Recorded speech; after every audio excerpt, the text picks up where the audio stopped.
Welcome to our rewatch of Sister Wives. Today we're doing Season 2, Episode 6, Polygamous Party, originally aired April 18th, 2011.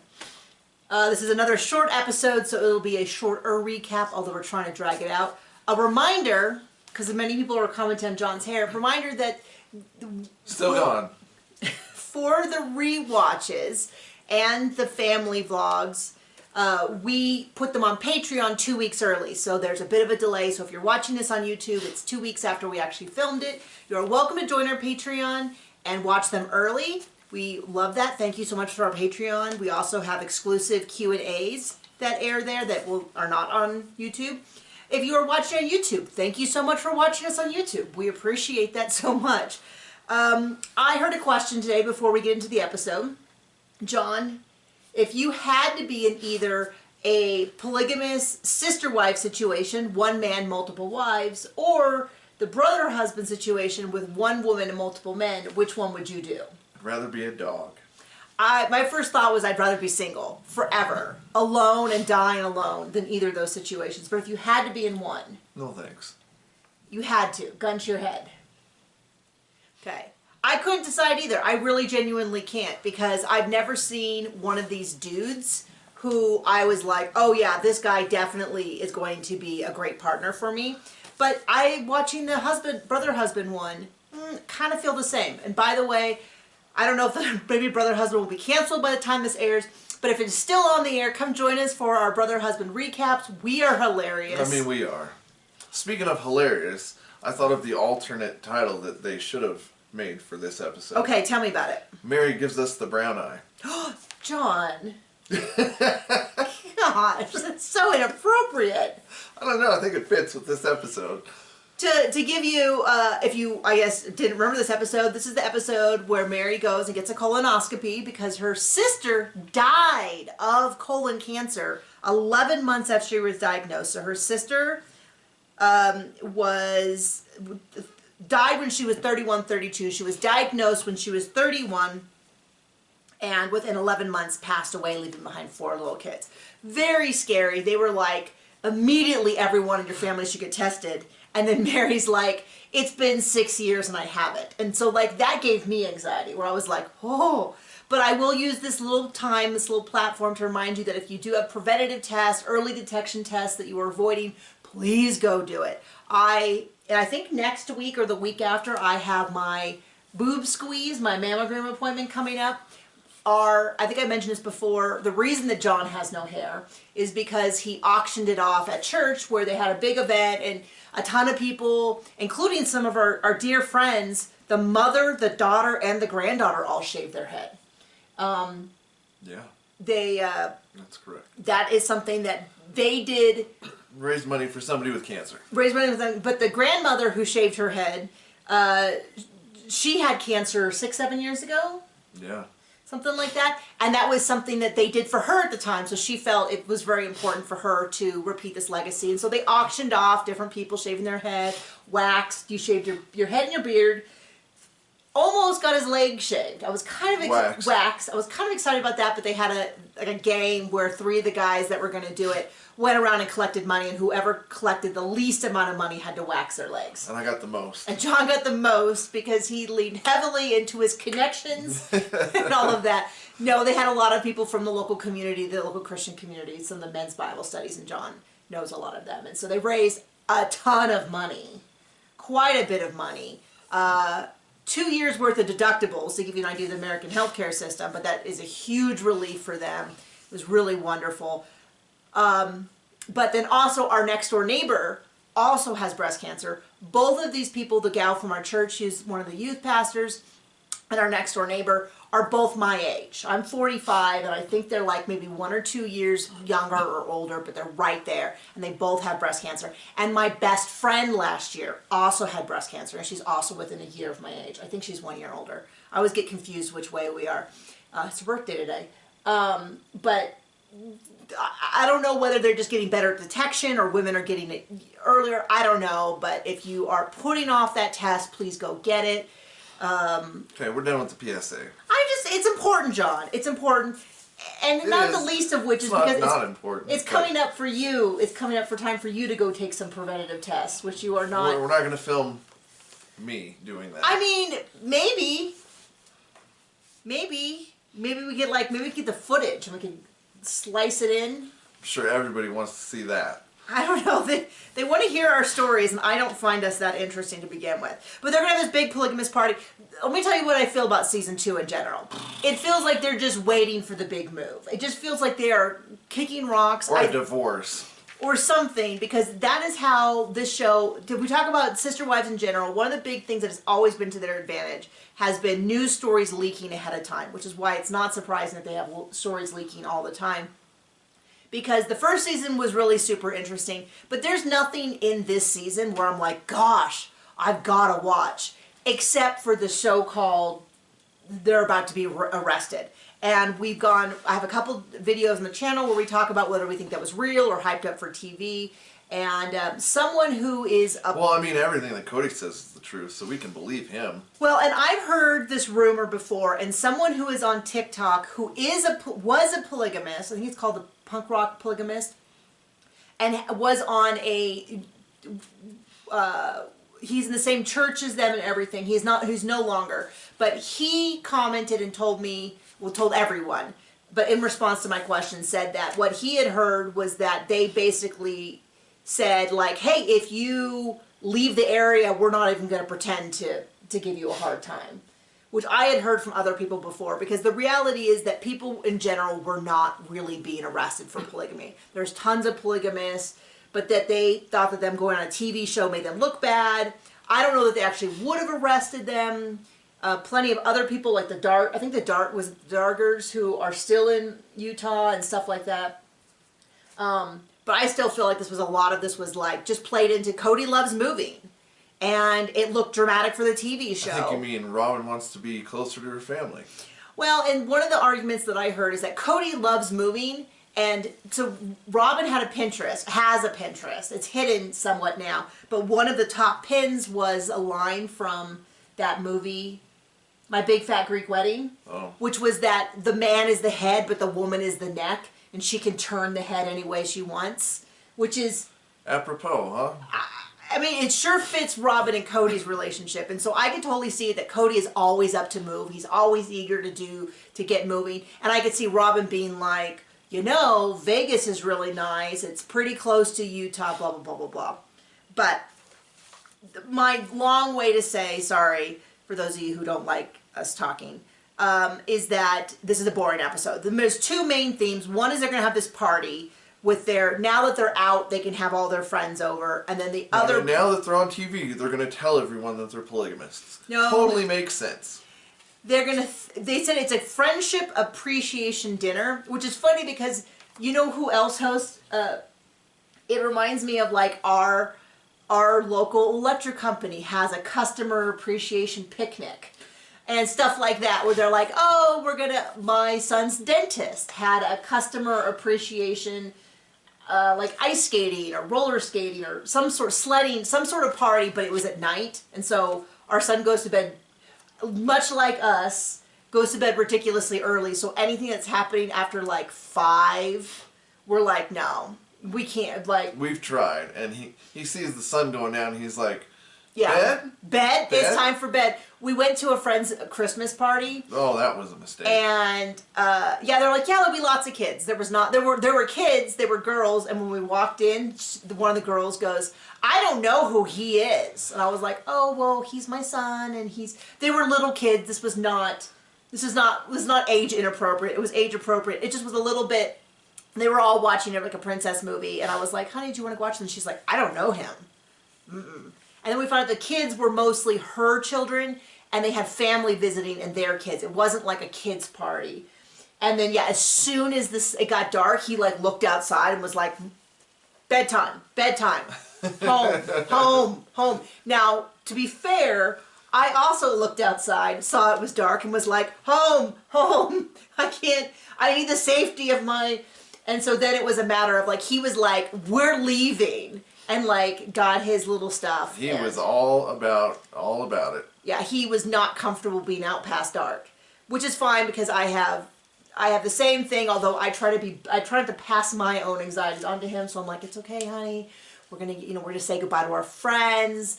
And then they were very nice to send us home with a huge plate of homemade enchiladas that were amazing. The food was awesome. The company was great.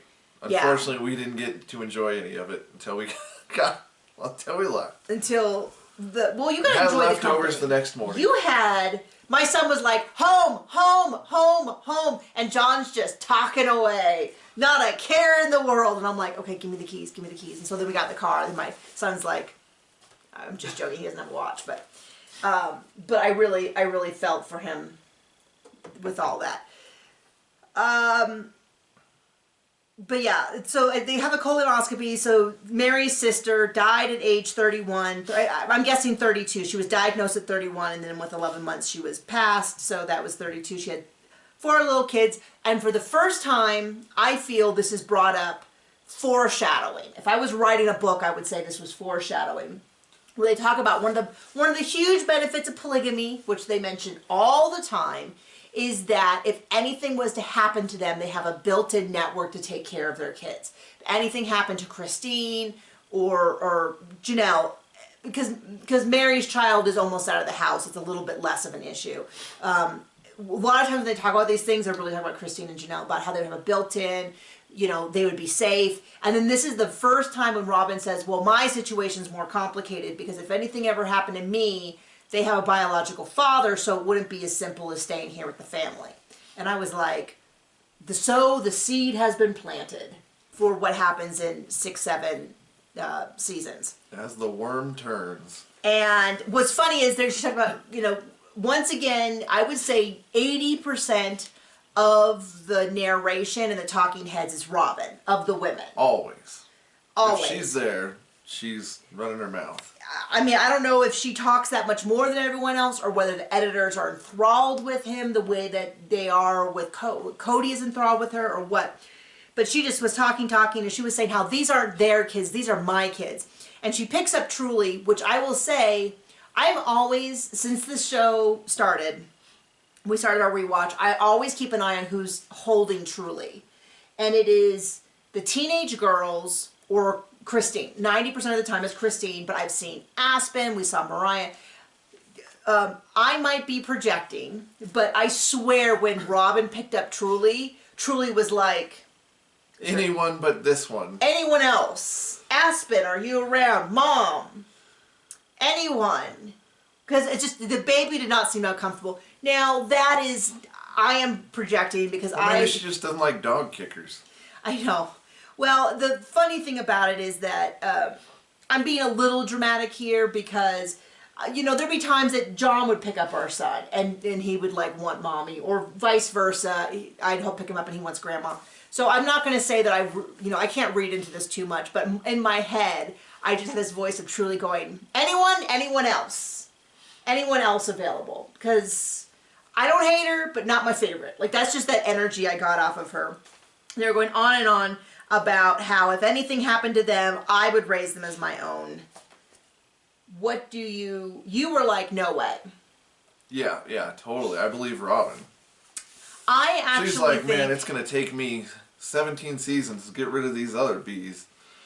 I actually think that Robin would absolutely take any of the wives' kids if she could then be in control of them and tell them how it was going to be and to lay down the law. And lock them in a closet. And do all that, but she doesn't, but she's never been, but I don't see any evidence of her creating these amazing deep relationships with the other kids. And I found it interesting that Cody pretended to like Mary and went to the colonoscopy with her.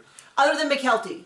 Robin seems to have a good relationship with McKelty, but I think there is some financial benefit going on there. But yes, so they're saying Mary's going to this colonoscopy. It sure looks like, so he shows up at 5, and I'm like, oh, back before the move, I'm waiting for when there's this big shift where he stops being present for things like that.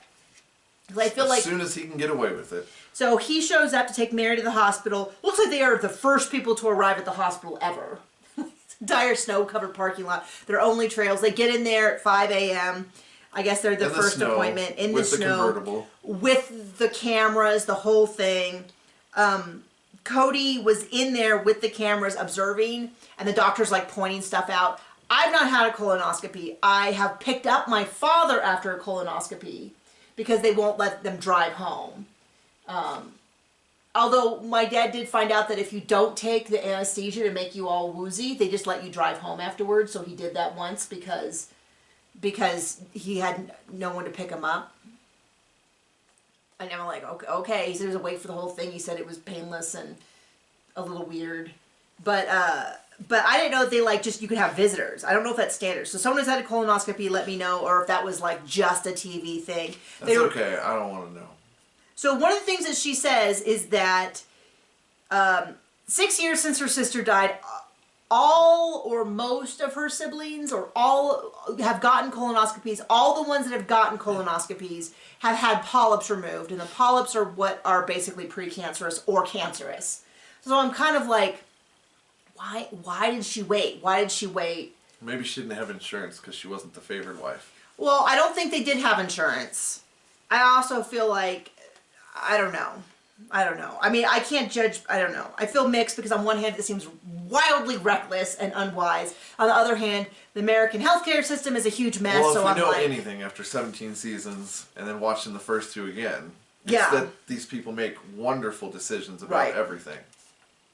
So that's all going on. She has some polyps removed. They follow up and say, they have 2 polyps removed. They follow up to say, great news, it's not cancerous. Which I will tell you, they had them come in to tell them that, which definitely feels like a TV moment because I remember it was a terrible year. The same year that we had the terrible, actually both years I had a terrible miscarriage. I also had basal cell carcinoma, which is just a face one. That's where you get the moles removed. It is, as far as the cancers to get, it's one of the best ones to get because all they do is they take off a mole. But the lady took off a mole and was like, oh, Biden, if it's cancerous, I'll give you a call. And then left. And I was like, wait, what? Because that was my first experience with it. And she sure enough called and was like, oh, hey, it's cancer. Come in. We're going to do the Mohs thing. That's where they shave it off. Right there, they get a thing, they check that the margins are clean. If the margins aren't clean, they come back in, they do another shave, and they keep doing that until either all the margins are clean and they stitch you up. I have one here and I have one here. Or it gets so deep that they go, we're going to send you over to the hospital for a plastic surgeon because we're going to be doing some reconstruction. I said if I could just get some over here and we could just keep getting them strategically placed, my insurance would pay for a little facelift. But I have one right in here somewhere, John. Right here? Is it there? I see nothing. And then I have one right here. You can barely see them. I guess I healed up. I can see light through your ears. Shut up. Oh my gosh, John, it's snowing again. Shut up your face. It snowed all day yesterday, and that sure looks like light snow coming back in. Over it. Point being that when they told me I had skin cancer, it was very much like, hey babe, we'll send you a text, no worries. So for them to bring her in to say it's good, I don't think that they normally handle it that way. I think they normally just call and say, well, maybe they wanted free advertising. We got all the results back. Yeah, I mean, maybe big colonoscopy was pushing for a sponsorship. So they have that going. The second storyline is even more boring, which is that they're going to do this friend appreciation thing. They talk about how they would hide. And this is where we get the different levels of how it's affected different people. And Robin tries to come in as just as affected as everyone else. So Christine's like, my dad's dad, my grandfather, went to jail for polygamy. So when we were growing up, we said nothing. And then Mary's like, when I was a kid, I never told anyone what I believed. And I kind of feel like, come on, you, have some sense of your situation has always been a little bit easier because she could tell people who her dad was because this was all pre-internet. So it wasn't even like you could look at her page and be like, oh, this man who's linked to her as her father is also linked to another woman. And you know what I mean? You could just... And then Robin comes along and, oh, well, I told my friend in 7th grade I was a polygamist. And it's like... Yeah, so they all... So? It must have been so hard for you.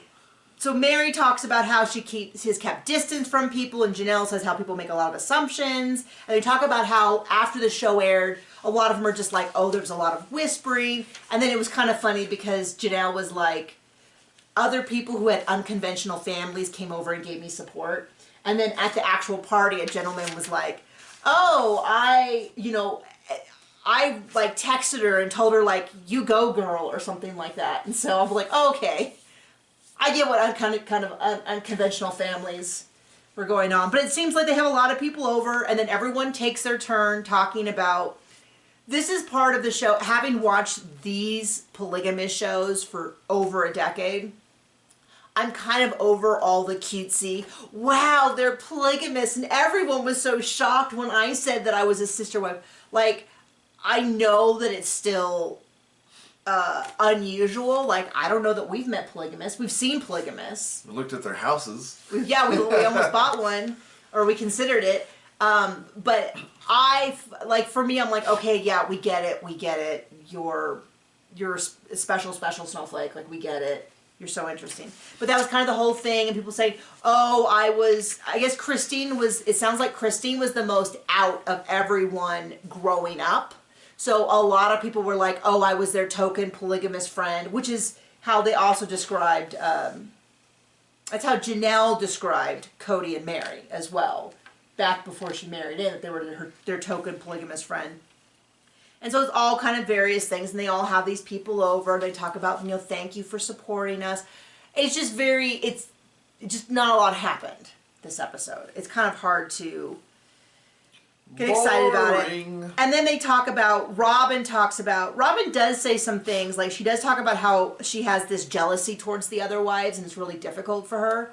Which I would remind Cody when Cody paints this picture that Robin was never jealous. And she's always been the perfect sister wife. That even she didn't say that. And I don't see what she said is all that different than what Christine said. And of course when Christine said it, it was such a betrayal. But when Robin says it, it's fine. Well, the other ones didn't kick anybody's dog. And then I think that must happen sometime this season because it happens at their Utah house. But what we discovered was, the references to the kicking the dogs. There's a scene where it's Robin and Cody's definitely there, and they're coming back down the way, and she fully like punched this dog out of the way. And it's a little fuzzy, it's hard to see, and I've seen the clip like a half dozen times now, because at first I was like, it was cut in such a way where it looked like maybe she just took her foot and moved the dog out of the way, which, like I've had, the dog comes running up, you put your foot out of the way, you deflect the dog's charge. Which is not what she did. But in other clips, it was super apparent that she's like, and kicks the dog out of the way. It's a really quick cut. They cut from one angle to another, and it's super easy to miss if you literally do this. Trust us, we won't let you do it. But we won't let you miss it. Well, we might have to, because so it came out on YouTube, TikTok a year ago. It was everywhere. It was on Reddit. It was on YouTube. There were things about it. And I've heard that they have since re-edited the episode to remove it. So... Well, I mean, there's this thing called the internet where nothing goes to die. Okay, John. So tell me about all the research you're going to be doing to make sure that we don't miss this clip. Well, borrow your phone and look it up on TikTok, I guess. I don't know. So anyway, the point is that there's a possibility we might miss it, not because, well, if they've edited it out and they edit it out well enough, we might not be able to tell. But it happened at, I believe, the Lehigh house, which is only 4 or 5 episodes left. So, so that's why a lot of people for a lot of people, that was the thing that they will never forgive Robin for. A lot of the other stuff, but it's, she stated repeatedly that she doesn't like dogs. She doesn't really like animals, and so that's already made her, And Cody, I think, used to like dogs, and then she didn't like dogs, and it was one of those things that, I would love a bird. I'd love to have a parrot. John is not a fan of parrots or birds in general. And so I have, but boy, have we gotten a lot of dogs. And I got horses, so it's fine. It's not like this is my life's dream to own a small peregrine falcon or Pionus parrot. But my point being that over time, you adjust. You kind of you figure out what are your few sticking points, which for me was horses. You figure out your shared, which for us is dogs. We have a cat. We'll probably, based on the way the cat is killing mice, we will probably always have a cat. Picked up a new one today. Did you know that? Yeah, I mean, that big orange, goofy looking cat, it's technically my mother-in-law's. He has, I believe, a wee bit of brain damage because he hasn't done it as much recently, but he walks like this and he would circle. He would walk and just circle and circle and circle. But he's doing, since we moved, he's done much better. He has maybe a bigger area to prowl or something. But he still kind of does this and does like veer off to the left if he's not paying attention. Big old orange cat, but man, does he turn into a real murderer. Yeah, he is really, there's always some dead rodent, which is fine. We're like, the rodents, you got all this property, do whatever you want anywhere else. But here, at our house, is a no-go zone. So the cat, we'll probably have a cat, but we pick and choose. John's trying to make motorcycle his non-negotiable. Well, we have no money. But we have no money. We're buying new well products. Yes, the well is coming along nicely. We'll probably do a vlog on that for people who care about wells. But that's about it. That's about the episode. That's about it. So those of you who hate hearing us talk, I guess you're done. You're free to go. Let's see, colonoscopy, 2 cloves. Oh, okay, actually I take that back. There is more. Which is Robin was going on and on about how it's so fun. They all go to the grocery store and they all play. I'm with Janelle on this, which is like, I don't like being loud in public and making a scene. Oh, you mean you don't like acting like a teenager anymore? I don't think there's morally anything wrong with it. I'm glad that they're having fun. When it's age appropriate, it's age appropriate. I just would say when Janelle said this, she said, "You guys talking about going to the grocery store is why I don't want to go to the grocery store. It's kind of embarrassing and I prefer to work." That I totally felt into my soul, especially as like an introvert, and like I don't mind people looking at me. Like I don't mind being on stage, giving presentations, things like that. I do not feel comfortable with people looking at me because I'm making a scene. I don't know. I'm saying this in a way that makes me feel like, doesn't everyone? But like we used to go, like after church, it's not uncommon for big groups of people to go someplace, and it used to always just absolutely horrify me when they'd go. They like put all the tables together and talk really loud and be disruptive. And I was like, I don't want to be those people that like show up and people dread, you know. I was like, this seems like the wrong, like, if we want to be like, oh yeah, Christians are nice people, destroying their restaurant is embarrassing, so I usually, like, wouldn't go out, which is why I didn't have friends, stuff like that. Like, I like being polite. I don't know. I don't know how to just, I feel like I'm sounding like an idiot. But, I totally got Janelle when she was like, I don't want to do this. And Robin's like, yeah, everyone, I'm not at the big house, so everyone's always together and having fun. And they're kind of like, no, actually, like they kind of made it a joke, but they were like, no, we're kind of doing our own thing. And then Robin talks extensively about how it's better when Cody's not around, because when Cody's around, I think what she said is that everyone's focused on him. I think that's really a Robin thing. Robin's focus on what he's doing. Well, he's her best customer. I think that she has always underplayed her jealousy, because I think that she's really the most jealous one, because she went on and on and on about how when Cody's there, everyone's paying attention to him and they're not paying attention to each other, and everyone's got hurt feelings. And then she's like, I can always tell who he has a good relationship with because blah, blah, blah, blah, blah. And then she talked about her own jealousy, and I was like, wow, this whole section really seems like Robin's the one who has this deep-seated insecurity. Because I never really heard, before Robin was in the picture, which we, when I mean picture, I mean like literally present, which was like 5 episodes. And I heard just the OG wives, which someone asked me what OG wives is. It's like OG. Original gangster. OG is a general term, means original gangster. And then has slowly over time just become like a phrase to like refer to the original group of people. So, because someone was like, what is OG? And so me describing them as the original gangsters does not translate very well to the nuance of what that means. But when people refer to the OG wives, they're referring to Christine, Mary, and Janelle, who were together for almost 20 years. I think 16 years since the last one came in. Versus Robin, who sort of, I know she's been there now for 12 years, 12, 13 years. But the system before she came and the system after have been 2 different things. And the system after took about 12, 13 years to settle. And what it settled to is just Robin. And nobody had any sure footing since she joined the family. But before Robin literally moved, when they talked about their relationship when Cody was around, they didn't talk about it the same way that Robin talks about it, which is like, oh, when he's there, it's uncomfortable, and when it's just Mary and me, it's very good, but when Cody's there, Mary's more focused on Cody, and, you know, I'm more focused on him, and I have this jealousy, and I was like, oh. Boring. Sounds like a direct line from there to the woman who would call when he was with other wives, you can't be away, I need help with the kids, I need the this, tender age children.